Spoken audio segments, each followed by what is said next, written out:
Good morning friends, मैं आपकी fitness coach doctor Suman Sharma daily आपके लिए फ़िटनेस का वीडियो लेके आती हूँ। आज का मेरा डिस्कशन का पॉइंट है कि क्या बड़ी उम्र में हमें स्ट्रेंथ ट्रेनिंग करनी चाहिए। इसका आंसर है जी हाँ, क्योंकि जैसे हमारी उम्र बढ़ती है हमारा मसल मास का जो लॉस है वो बढ़ जाता है। जो एडल्ट 30 में 1% बॉडी वेट होता है, आफ्टर 50 ये 3% हो जाता है। तो इसको बचाने के लिए हम किसी भी उम्र हो हमें स्ट्रेंथ ट्रेनिंग करनी चाहिए, अपनी बॉडी की सुनते हुए। ज़रूरी नहीं आप वेट से करें, आप अपनी बॉडी की रेजिस्टेंस से स्ट्रेंथ ट्रेनिंग कर सकते हैं। अगर आप स्ट्रेंथ ट्रेनिंग बराबर करते हैं तो इवन 80s में भी ये आपके अपने जो छोटे छोटे काम हैं, अपना कुर्सी पे बैठना और चलना, इसमें आपको हेल्प करता है। स्ट्रेंथ ट्रेनिंग के साथ साथ अगर बढ़ती उम्र में आप बैलेंस डाइट का ध्यान देंगे तो आप बहुत आराम से अपनी जर्नी को कट कर पाएंगे। आइए मैं डाइट पे बैलेंस डाइट पे बोलती हूँ। बैलेंस डाइट में आपको ओल्ड एज के लिए थोड़ा सा प्रोटीन ज़्यादा चाहिए, थोड़ा सा आपको गुड फैट्स ज़्यादा चाहिए। क्यों? क्योंकि हमारा सिस्टम डाउन हो रहा है, बहुत सारी चीज़ें हमारे बन नहीं रही, बहुत सारी चीज़ें एब्जॉर्ब नहीं हो रही, इसलिए मैं आपको थोड़े से आपको विटामिन्स एंड वो बताती हूँ, ताकि अगर आप फील करें कि आपका वो कोई सिम्टम्स आप में आ रहे हैं तो आप उसको ले सकते हैं। सबसे पहले मैं बात करती हूँ कैल्शियम की।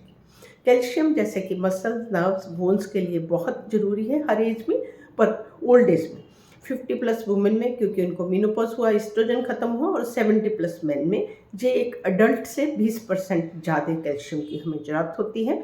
अगर हम कैल्शियम नहीं लेते तो ऑस्टियोपोरोसिस होने का रहता है। कैल्शियम आपको डेयरी प्रोडक्ट से मिलता है, एग्स से मिलता है, तो फोर्टिफाइड फूड से मिलता है। इसी के साथ मैं विटामिन डी का जिक्र करती हूँ। अगर हमारी बॉडी में विटामिन डी कम है तो कैल्शियम एब्जॉर्ब नहीं होगा, अगेन आपकी बोन्स कमज़ोर होंगी और आपकी इम्यूनिटी डाउन होगी, क्योंकि बड़ी उम्र में इम्यूनिटी डाउन होती है। छोटी छोटी इन्फेक्शन भी ज़्यादा बड़ी बीमारी में बदल जाती हैं। और सबसे बड़ी बात है कि बड़ी उम्र में जो हमारे अंदर जो सन रेज से स्किन के अंदर जो हमारा विटामिन डी बनता है उसकी फॉर्मेशन स्लो हो जाती है। ड्यू टू दिस हमें इसे बाहर से लेना पड़ता है। मिलेगा कहाँ से आपको? Fatty fish and fortified food से। इसके बाद मैं बात करती हूँ आपकी प्रोबायोटिक फूड की। प्रोबायोटिक फूड जो होते हैं ये फर्मेंटेड फूड है, ये हमारे जो अंदर गुड बैक्टीरिया हैं उनको बूस्ट करने के लिए होते हैं। बढ़ती उम्र के साथ हमें इनको भी बाहर से लेना पड़ता है, क्योंकि जैसे जैसे हमारी एज बढ़ती है हमारे अपने गट बैक्टीरिया भी स्लो हो जाते हैं। तो इसके लिए आप फर्मेंटेड फूड यूज़ करें।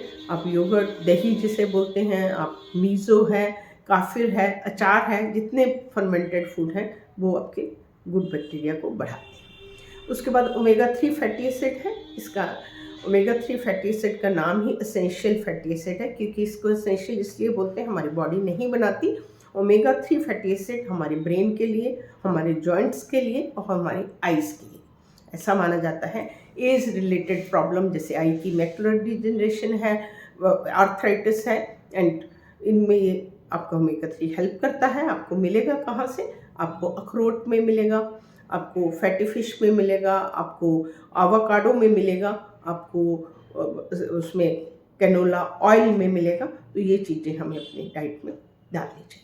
उसके बाद मैं मैग्नीशियम की बात करती हूँ। जैसा कि हम जानते हैं मैग्नीशियम भी हमारी बोन हेल्थ के लिए, क्योंकि उसी के साथ रहता है, मैग्नीशियम बोन्स के लिए, नर्व्स के लिए, मसल्स के लिए बहुत ज़रूरी है। जब हम कोई मेडिसिन लेते हैं, जैसे बीपी की दवाई है, शुगर की दवाई है, क्योंकि जो मैग्नीशियम है वो शुगर को भी बैलेंस करता है, तो उसकी वजह से हमारा मैग्नीशियम की एब्जॉर्प्शन जो है वो डिस्टर्ब होती है, तो हमें उसको भी बाहर से ऐड करना चाहिए। मिलता कहाँ पे हमें? ये हमें चने की दाल में मिलेगा, आपको जो हम वाइट चने खाते हैं उसमें मिलेगा, और बहुत सारे आपके नॉनवेज फूड्स हैं उनमें मिलेगा, ग्रीन लीफी वेजिटेबल में मिलेगा, तो इसको भी हम डाल सकते हैं। बात करती हूँ जिंक की। जिंक एक बहुत इम्पॉर्टेंट मिनरल है जो कि हमें टेस्ट और हमें स्मेल को बना के रखता है।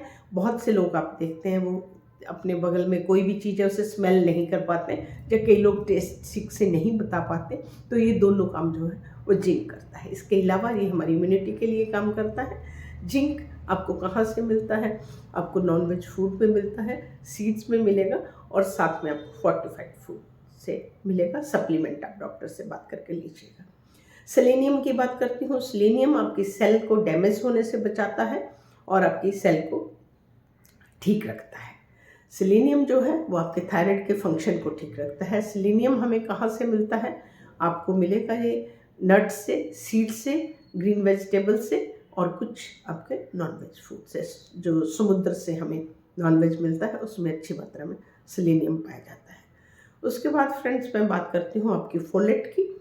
फोलेट जो है ये विटामिन बी कॉम्प्लेक्स का ही पार्ट है, जिसे हम फॉलिक एसिड भी बोलते हैं। ये B9 के नाम से जाना जाता है। ये प्रेग्नेंट लेडीज़ में इसका बहुत ज़रूरी दिया जाता है, क्योंकि बच्चे का जो ब्रेन डेवलपमेंट और जो सब इससे माना जाता है। और ये हम लोगों को भी जो बड़ी उम्र में जा रहे हैं उनके लिए भी फोलेट बहुत इम्पॉर्टेंट है। ये कहाँ से हमें मिलता है? आपको ग्रीन वेजिटेबल में, जिसमें सरसों है, बथुआ है, पालक है, और नट्स में, इन सब में पाया जाता है। फोर्टिफाइड फूड भी इसके अवेलेबल है। तो इस तरह से फ्रेंड्स, अगर आप इन सब चीज़ों को अपनी डाइट में बैलेंस कर पाते हैं तब तो आपको बाहर से इनको लेने की ज़रूरत नहीं पड़ती। परंतु हम हमेशा इनको इस उम्र में, बड़ी उम्र में एडिक्वेट जितना हमें चाहिए हम नहीं ले पाते, क्योंकि हमारे बहुत सारे और इश्यूज़ हैं। कभी हमें ब्लड प्रेशर है, कभी हमें इतना कुछ इकट्ठा नहीं कर पा रहे, क्योंकि एज हमारी जो है वो हमारे इतना कुछ करने के लिए नहीं है। पर हमें फिट रहने के लिए अपने डॉक्टर के साथ मिलके इन सप्लीमेंट को ज़रूर ऐड करना चाहिए। फिटनेस जो है अवेयरनेस है, नथिंग एल्स। और जैसी संगति में आप रहते हो उसी तरीके से आप बिहेव करते हो। अगर आप फिट लोगों के साथ रहेंगे, आप भी 2 दिन नहीं करोगे, 4 दिन नहीं जाओगे, आप उसके बाद धीरे धीरे उसको ऑप्ट करोगे। इसीलिए आप मेरे चैनल के साथ जुड़े रहिए।